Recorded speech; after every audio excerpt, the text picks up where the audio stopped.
네, 진사로입니다. 47회 한능검 기본 11번부터 해설 강의를 계속 이어가겠습니다. 가국가에 대한 설명으로 옳은 것은? 하고 물어봤죠. 자, 할아버지, 이 우표는 무엇을 기념한 거예요? 라고 했더니 고구려를 계승하여 가를 건국한 대조영을 기념한 거라고 말씀하시네요. 바로 나와야죠. 발해입니다. 자, 이 발해에 대한 설명으로 옳은 것을 찾아라 그랬는데 1점짜리 문제답게 가장 대표적 키워드가 선지에 있습니다. 전성기에 해동 성국이라 불렸다라는 거죠. 이게 정답이 되겠습니다. 자, 독서 삼품과를 실시하였다. 통일신라 때 그 원성왕, 앞 영상에서 말씀드렸던 그 김경신입니다. 낙랑과 외에 철을 수출하였다. 이건 이제 가야에 대한 설명이고요.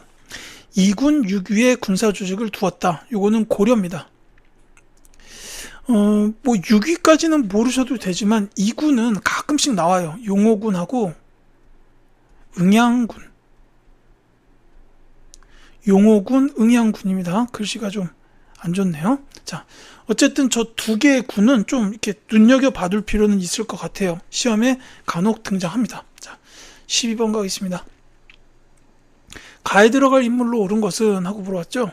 자, 고려 전기의 관리, 시무 28조를 성종에게 건의, 유교 정치 이념에 근거한 통치체제 확립에 기여라고 되어 있습니다. 특히 가장 대표적 키워드는 뭐니 해도 시무 28조네요. 바로 최승로 학자에 대한 설명입니다. 자, 시무 28조 하면은 나와야 되는 분이고, 그 다음에 이때 고려 성종이 시무 28조를 받아들이고 12목 제도를 시행해서 지방간을 파견했다. 요거까지는 반드시 기억해 주시기 바랍니다. 자, 다른 학자들도 중요하기 때문에 말씀을 드릴게요. 이 김부식에 대해서는 두 가지를 기억하십시오. 이 대표적인 문벌학자예요. 요거 빼고 두 가지가 뭐가 있냐면 삼국사기를 저술했다. 그 다음에 또 하나는 묘청의 난을 진압했다. 이 두 가지 다 중요합니다. 자, 그 다음에 이 정몽주 학자는 신진 4대부의 대표적인 분 중 한 분이죠. 신진 4대부. 특히나 이제 온건파 쪽이에요.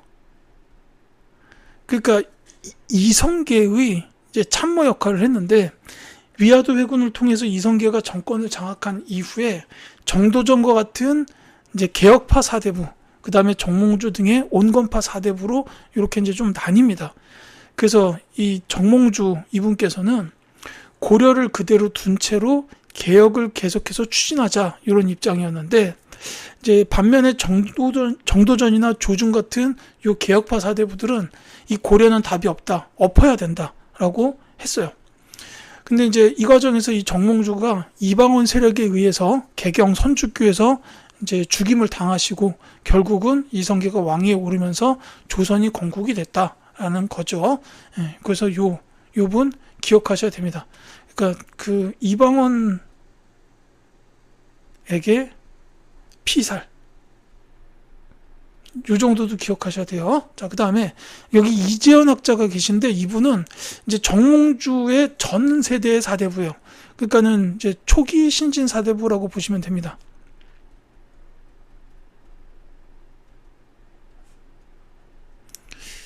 이색, 이재현, 요 두 분이 이제 초창기에 신진 4대부로 꼽혀요. 물론 그 전에 성리학을 도입하신 안향이라는 분도 계십니다. 그 다음에 이재현 학자에 대해서는 이제 세 가지를 기억하셔야 되는데, 만권당에서 원나라의 학자들과 교류했다. 이 간혹 나와요. 예. 이재현 학자에 대해서 중요한 키워드예요. 그리고 이 만권당은 충선왕이 설립했습니다. 그 다음에 이분이 쓰신 그 책이 두 개가 있는데 둘 다 기억하셔야 돼요. 사략, 또 하나는 역옹패설. 근데 사략이나 역옹패설이 나오면 요거는 3점짜리 문제가 될 겁니다. 상당히 어려운 문제가 될 수 있다는 뜻이에요.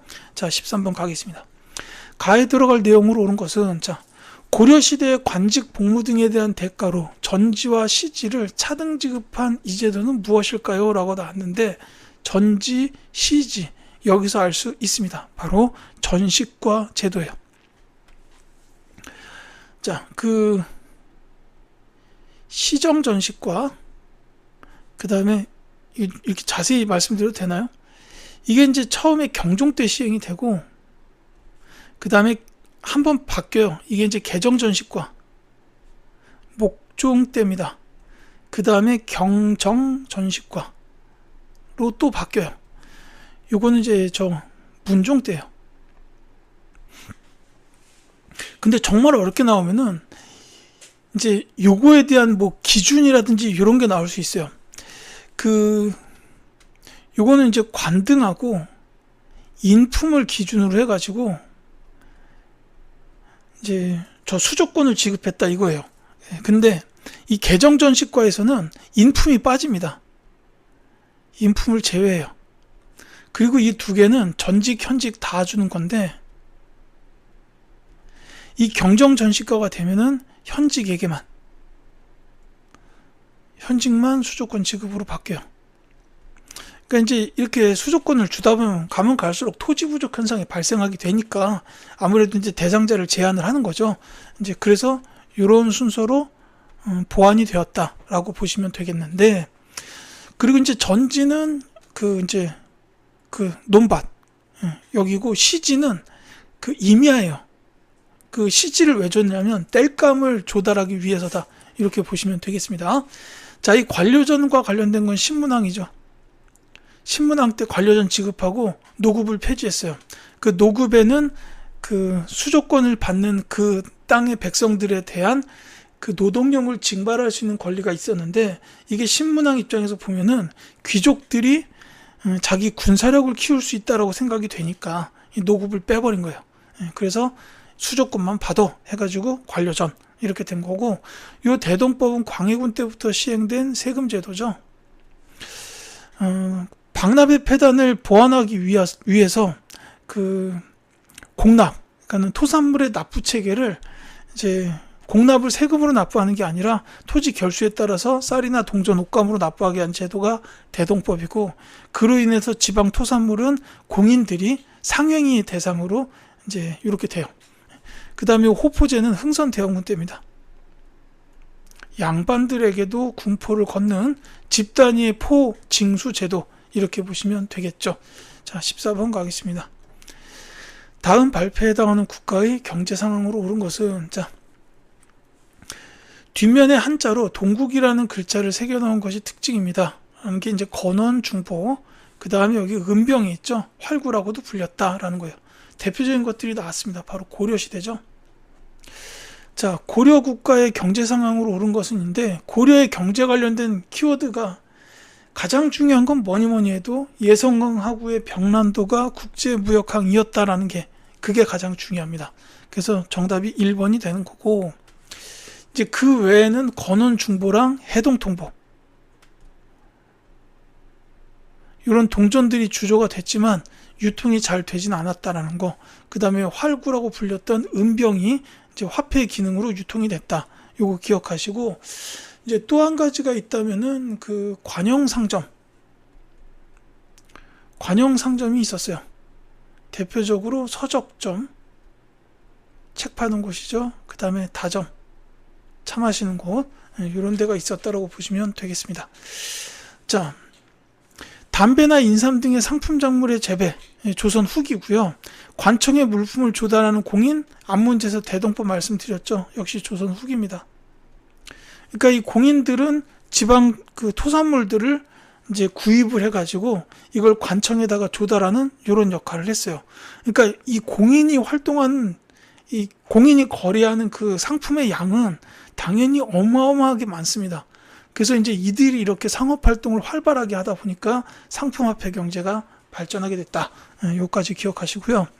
자, 시장을 감독하기 위한 동시전이 설치되었다. 제가 앞에서 말씀드린 것 같은데 신라시대 지증왕입니다. 자, 15번 가겠습니다. 밑줄근 나에 해당하는 인물로 옳은 것은, 자, 나는 귀주에서 거란군을 크게 물리쳤습니다. 또한 개경에 나성을 쌓아서 북방 세력 침입에 대비할 것도 건의하였습니다. 라고 되어 있죠. 자, 귀주 대첩의 이제 승리 지휘관, 바로 강감찬 장군입니다. 2번이 정답이에요. 자, 어렵지 않으니까. 다만 이 강감찬, 우리가 장군이라고 부르지만 이분은 학식이 굉장히 뛰어난 문관이에요.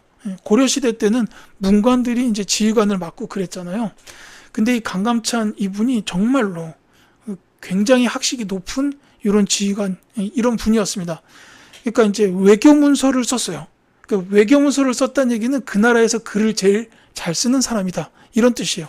그런 것도 있고, 이제 한림원의 학사 승지, 여기까지 올라갔어요. 그러니까는 그만큼 그 학식이 대단하셨던 분이다, 이렇게 보면 되겠습니다. 자, 서희, 이분은 1차 침입 때 외교 담판, 거란의 1차 침입 때 외교 담판, 강동 6주 확보하신 분이죠. 자, 김종서, 이분은 이제 세종대왕 시기에 그 육진, 4군 육진 중에서 두만강 지역 두만강 지역 주변에 육진을 개척하신 분입니다. 그리고 이게 시험에 여기까지 나오기 힘들겠지만 고려사, 역사책, 고려사나 고려사 저료, 이거를 갖다가 쓰시기도 했어요. 그 다음에 연개송운 하면은 그 정변, 그래서 그 영유왕을 시해하고 보장왕을 왕에다 올렸다. 그게 이제 연개송운의 정변이죠. 그리고 또 한 가지가 안시성 전투. 다만 이제 제가 역사적으로 이렇게 혼자서 보다가 자식 농사를 잘못 지은 사람으로 대표적으로 꼽는 분이 이제 견훤하고 연개송운 정도가 있어요. 이제 견훤은 아들 신검에 의해서 왕위에서 쫓겨났고, 연개송운 같은 경우에는 아들들, 연남건, 연남생, 이런 아들들이 있는데, 이 연개송운이 죽은 다음에 이 아들들끼리 서로 싸워요. 그래가지고, 그래서 이제 고구려가 막판에 이제 분열이 됩니다. 그것 때문에 나당 연합군이 옳다군하고 쳐들어가서 고구려를 멸망시킨 거예요. 그게 좀 안타깝다라는 거죠. 자, 16번 가겠습니다. 가에 들어갈 문화유산으로 오른 것은 하고 불었어요. 국보제 18호로 지정된 고려시대의 목조 건축물이며 경상북도 영주에 소재하고 있습니다. 베을림 기둥과 주심포 양식이 특징이며 아미타불이 모셔져 있다라고 되어 있어요. 자, 정답을 먼저 말씀을 드릴게요. 영주에 있는 절, 이건 이제 부석사고요. 특히 고려시대 목조 건축물 하면은 요거는 부석사의 무량수전이다 라는 겁니다. 2번이 정답이에요. 자, 이게 이제 사진상으로 잘 보이진 않지만요. 요 베을림 기둥이라는 거는 이 기둥이 중간 약간 아래 부분이 가장 두껍게 생긴 기둥을 베을림 기둥이라고 불러요. 그러니까는 이제 무슨 호리병은 너무 극단적이고, 이렇게 그리면 안 돼요. 이제 이런 식으로 이 중간 아랫부분이 가장 두꺼운, 이게 이제 시각적인 안정감이 이제 두드러집니다. 그래서 이런 베을림 기둥이 있고, 그 다음에 이제 주심포 양식이라는 거는 이제 기둥과 포가 1대1로 붙어 있는 게 주심포 양식. 근데 여기 포가 요 위에 있는 이런 것들이 포예요. 근데 이제 그 후대에는 그 포가 더 많아요. 그런 경우는 다포 양식이라고도 합니다. 그 다음에 여기서 말하는 아미타불이 모셔져 있다는데, 이 아미타불도 시험에 간혹 나와요. 이게 부석사 소조열의 좌상, 이렇게 됩니다. 자, 그래서 이 부석사 무량수전이 요 문제의 정답이겠고, 이 전등사 대웅전, 요건 이제 강화도에 있어요. 다만 요 전등사가 시험에 나오게 되면은 주로 이 전등사가 정족산성 안에 있습니다. 그러니까 이제 그 병인양이랑 관련돼서 전등사가 나오는 경우가 간혹 있어요. 그 다음에 요 금산사 미륵전은 이제 전라북도 김제에 있죠. 이제 다만 요 금산사 미륵전 자체는 그 조선시대에 보완된 건물이고, 금산사는 통일신라 시대에 만들어졌는데, 이 견훤이 갇혔던 절이 바로 금산사죠. 그 다음에 요 법주사 팔상전, 요건 이제 충북 보은에 있습니다. 이제 조선시대의 목조 건축물이다, 이렇게 보시면 되겠어요. 자, 17번 가겠습니다. 다음 조치가 내려진 시기를 연표에서 옳게 고른 것은, 자, 권세가가 토지와 백성을 빼앗아 점유하고 농장을 두어 백성과 나라를 병들게 한다. 도감을 설치하여 이를 바로잡고자 하니 잘못을 알고도 고치지 않는 자는 엄히 처벌하겠다. 전민 변종도감 판사 신돈이라고 나왔습니다. 자, 공민왕식이죠. 전민 변종도감이 설치되던 그 상황이라고 보시면 되겠습니다. 자, 공민왕은 고려 말기 시대예요. 특히 반원 자주 정책을 추진했던 왕이죠. 그러니까 그거는 원간섭기 이후라고 보시면 됩니다. 따라서 이 개경 환도 때부터가 원간섭기로 보면 되니까 정답은 4번 라가 되겠죠. 고려 멸망 전 라가 되겠다. 이렇게 보시면 되겠습니다. 자, 이제 반원 자주 정책에는 이제 쌍성 총관부를 공격했다라든지 그 다음에 기철과 같은 친원 세력을 숙청했다. 그리고 그 정동행성 이문소를 폐지했다라는 게 있어요. 그 다음에 이 민생 안정 및 권문 세종 약화 요 정책이 전민 변종도감 설치라고 보시면 되겠습니다. 그 외에 두 가지 정도가 또 나와요.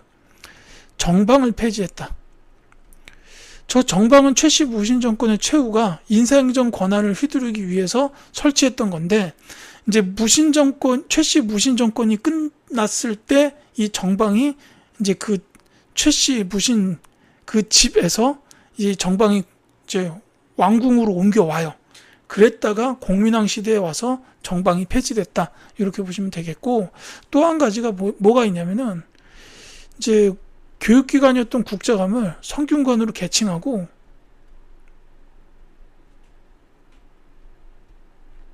유학교육을 강화해요.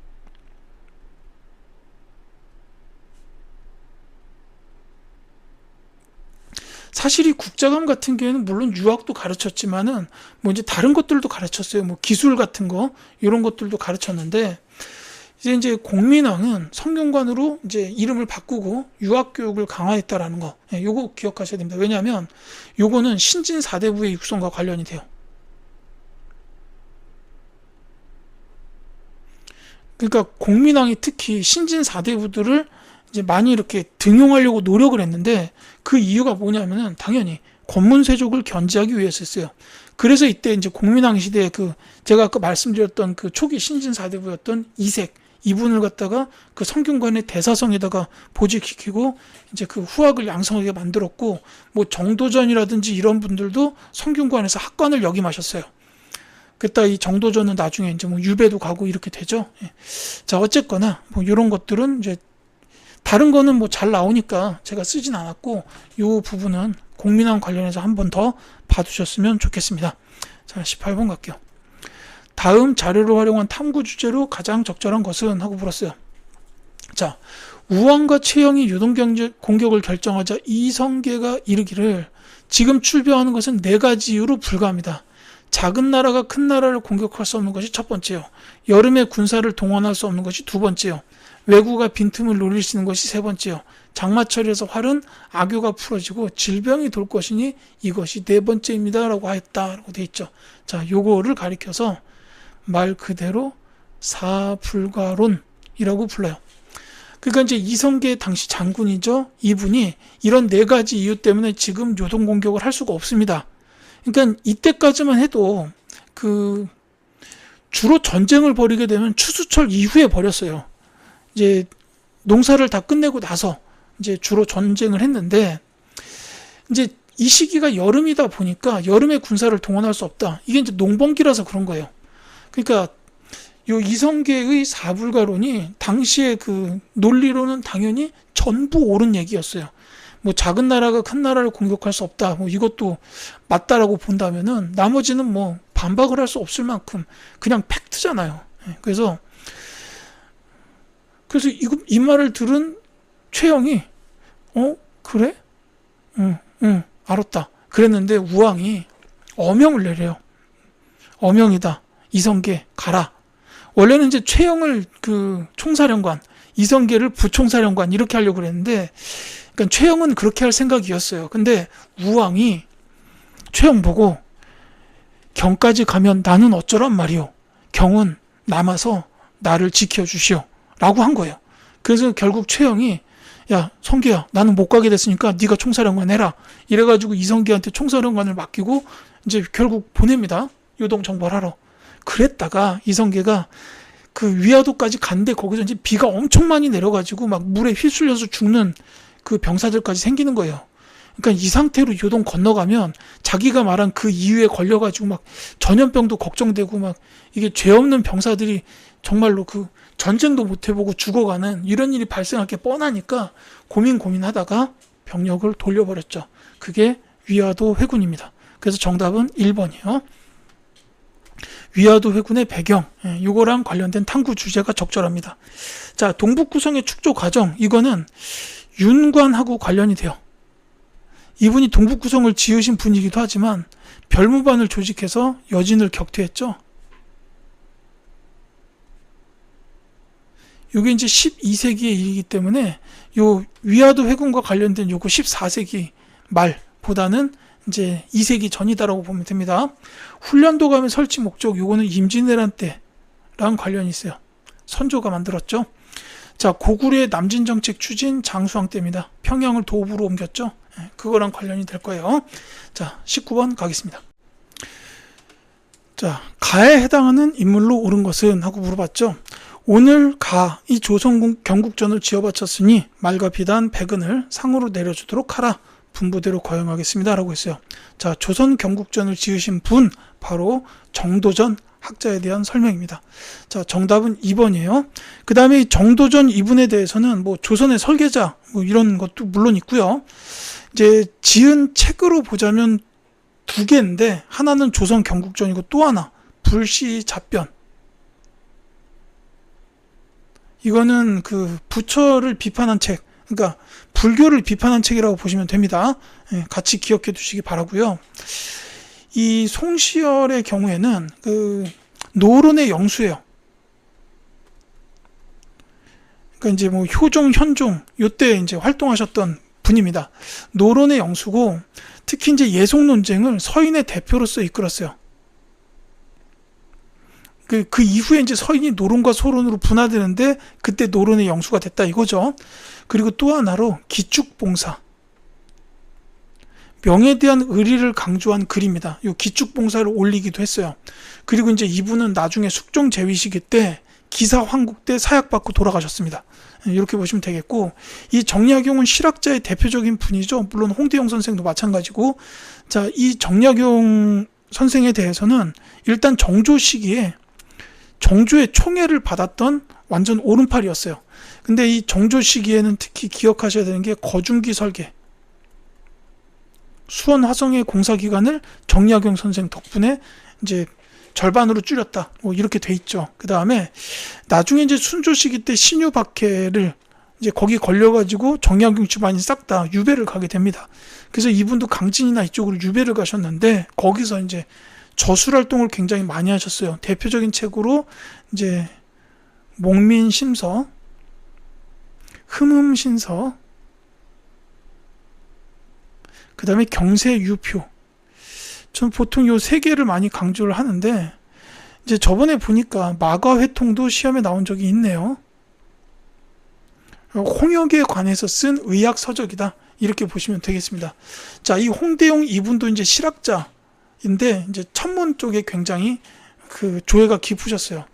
의산문답의 요 책을 통해서 이제 의산문답이 요 홍대용 학자께서 쓰신 책이에요. 여기에서 이제 그 무한 우주론 지전설,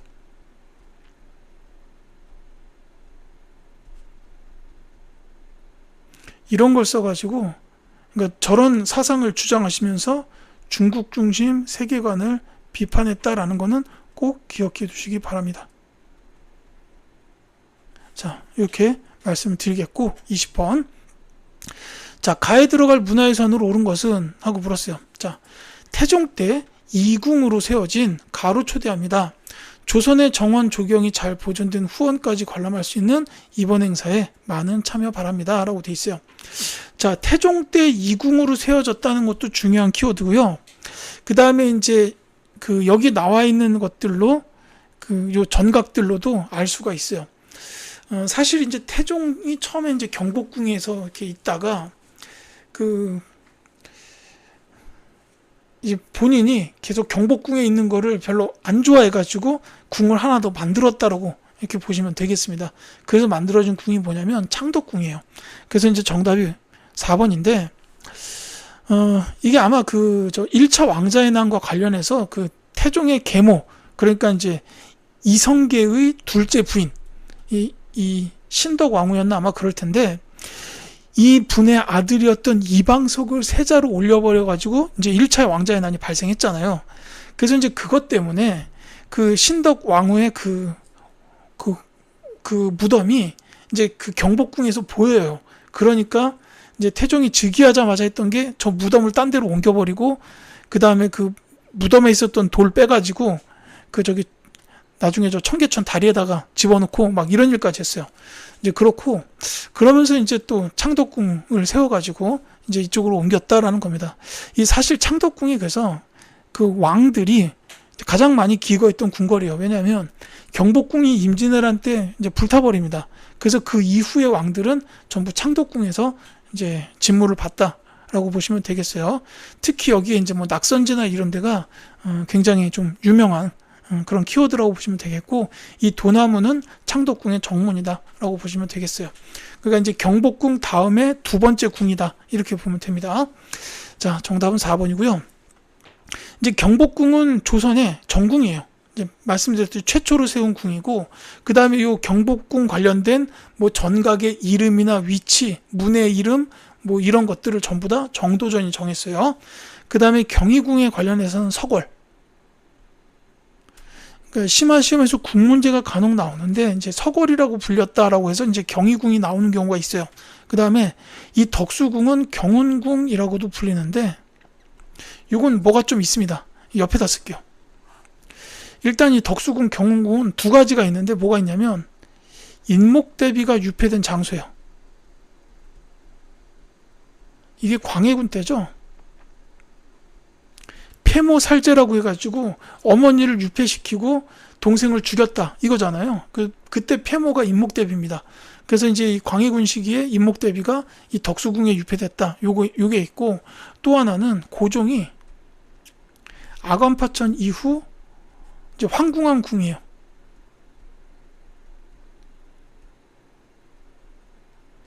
자, 그 다음에 또 하나 이제 그 근현대사랑 관련해 가지고 이게 이 덕수궁에는 그 이제 석조전이나 중명전 같은 그런 현대식 건물이 고종 시기 이후에 세워져요. 을사늑약이 체결된 것도 덕수궁의 현대적 건물인 중명전. 이거 지금 그대로 남아 있습니다. 들어가 보시면 을사오적하고 일본 정권 대신이 마주 앉아 있어요. 뒷골 확 당깁니다. 그 다음에 미수공동위원회가 개최됐던 것도 덕수궁에 있는데, 이게 이제 석조전이에요. 뭐 이런 게 나올 가능성도 있다. 이렇게 말씀드려야겠네요. 자, 여기까지 말씀을 드리고 21번부터는 다음 영상에서 이어드리도록 하겠습니다.